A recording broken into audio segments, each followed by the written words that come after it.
Si svolgeranno il 19 aprile le elezioni per le ex province siciliane. Lo ha deciso il governo Musumeci in attuazione della legge regionale 8 del 2019 che aveva individuato nel mese di aprile il momento migliore per il 2020.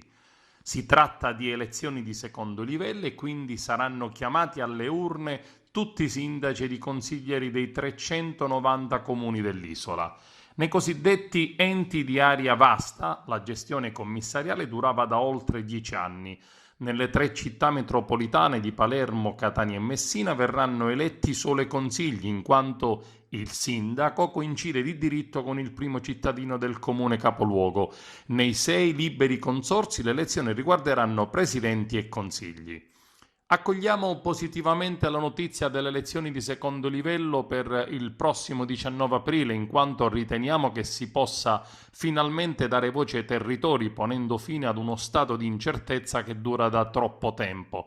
Questo è il commento di Leoluco Orlando e Mario Emanuele Alvano, presidente e segretario regionale di ANCI Sicilia. Auspichiamo, continuano Orlando e Alvano, che adesso si possa finalmente realizzare un accordo più forte fra città metropolitane, liberi consorzi e comuni in un momento particolarmente delicato nel quale sono previste importanti risorse per investimenti nei territori ed al contempo però permane una debolezza strutturale sul piano delle risorse ordinarie.